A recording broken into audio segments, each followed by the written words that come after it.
Good morning, people. Good morning, all of you. I hope you have all prayed, and I hope you have read the scriptures from Genesis chapter 1, verses 26 and 27, and Matthew chapter 22, verses 15 to 22. Well, to start off with our class, I want to tell you that today I'll be taking up your class on what does it mean to be created in the image of God. The Bible tells us that we are created in the image of God. So what does it mean? So to make you understand this, I first want to tell you, take you back to the American history. In America, a long time ago, they had a system of slavery. That means they kept slaves. So what is the difference between a slave and a servant?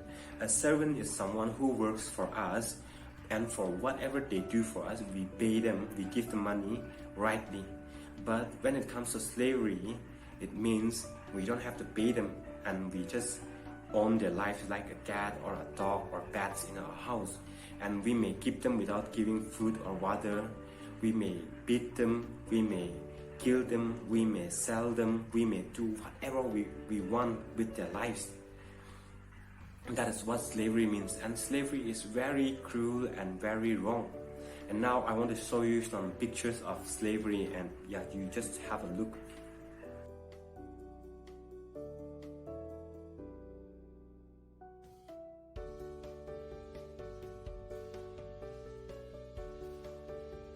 Did you see that? That's how the slaves lived their lives. And now, who were the slaves? The slaves were the Afro-Americans, the black people. And the white people were the slave masters. And why did the white people treat the black people like that? The white people treated them like that because they thought the black people were lower than them. They were not as their equals, but lower than them, and they thought that they were higher than the black people. And so they desecrated, they abused, and they dehumanized the black people. That is how cruelly they treated the black people. So what does it mean to be created in the image of God? To be created in the image of God means to be treated rightly. It means to be treated with value, with respect, with worth, with honor, and with love, because God Himself has taken His value, His word, honor, dignity, respect, and love, and put it on each individual life.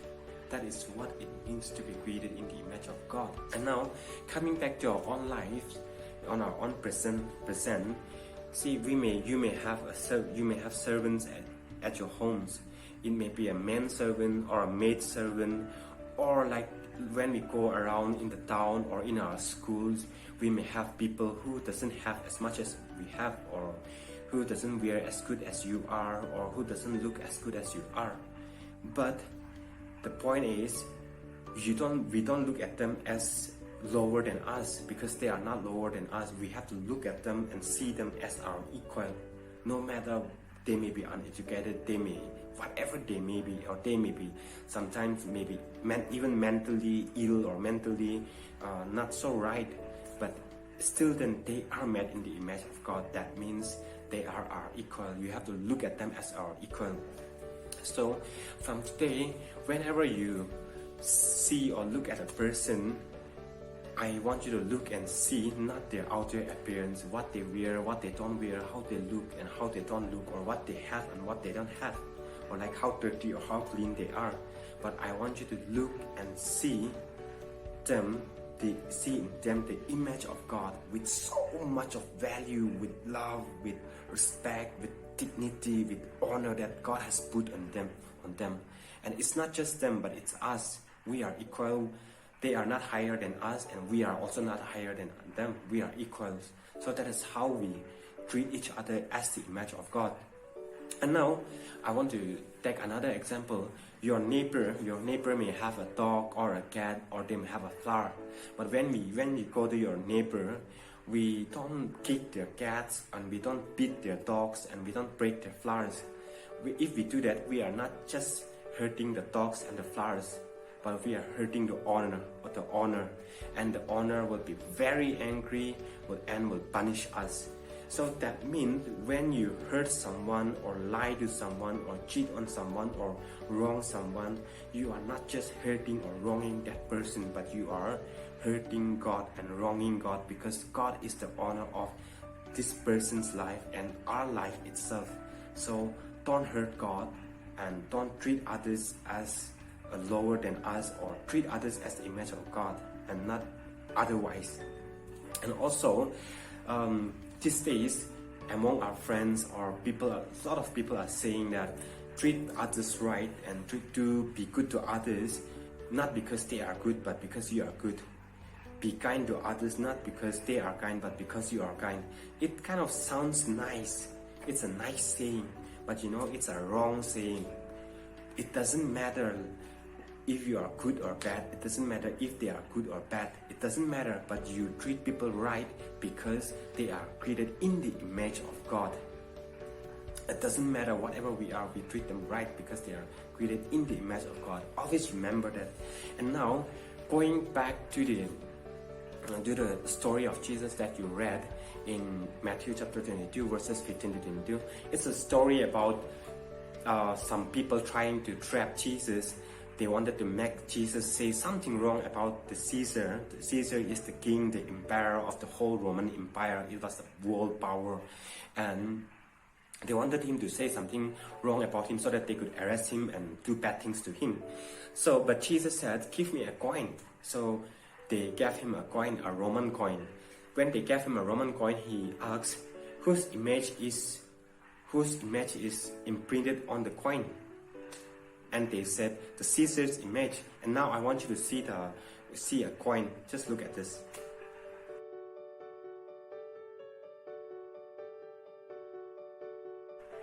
Did you see that this is an image of Caesar on the coin? And so Jesus said, whose image is on the coin? And they replied, Caesar's. So he said, give to Caesar what is Caesar's, and give to God what is God. And in some of your version in NIV, it's given portrait. Portrait simply means the image. And so Jesus said, give to Caesar what is Caesar's and give to God what is God. That means in this coin, it is the image of Caesar is imprinted. So give it to him. But in whose image are you made? You are made in the image of God. The image of God is imprinted on you. So give your life to God. Give your life to God. That is what Jesus meant.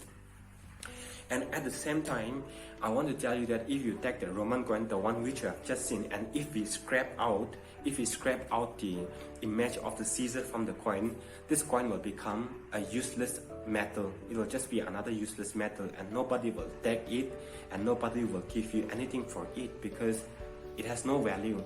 That means to say, the value of this metal comes not from the metal, but from the image of the Caesar. The image of Caesar, the face or the image of Caesar, is the most precious, most valuable, and most powerful and most feared image in the whole Roman Empire. And that means us, we are created in the image of God. That means we are created with the most precious, most valuable, and most powerful and most feared image, not just in the empire, but in the whole universe and in the whole creation. That means we have infinite value. And God does not only say that we are created in the image of God, and He didn't only say that we are created with so much of value, but He goes on and He proves to us that we have so much of value. You see, let me take an example. In your home, your father, your dad, he may have a lot of valuable things, like he may have a car, he may have a stash of money, or he may have a stash of important documents that is very important, or he may have like your family photos, which is very important and which is very valuable to him, which he loves so much. But say, if there's a fire in your house, what does he do? The first thing, he will take you, your siblings, and your mother out of the house, the first thing to save you from the fire. And if there is too much of fire, he is not going back inside the house to save the money or the car. He will just let it burn. But in case if you are stuck inside the house, or your mother is stuck inside the house, what will he do? He will risk his life and go back inside the house and save you or your mother. And he may even die saving you. That is how much he values you. That is how much your father values you. That means he values you more than his own life. That is how much he values you. That is your value. And this is exactly what God does. He sees us. He saw us. We are going to burn in hell because of our sin and evil. So he comes to our home. He comes to earth. He comes to the world.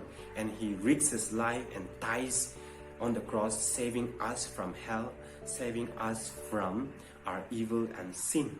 And if you only believe that Jesus did that for you, that Jesus died for your sin, for your evil, and to save you from hell, you are saved, and you will be with God in heaven.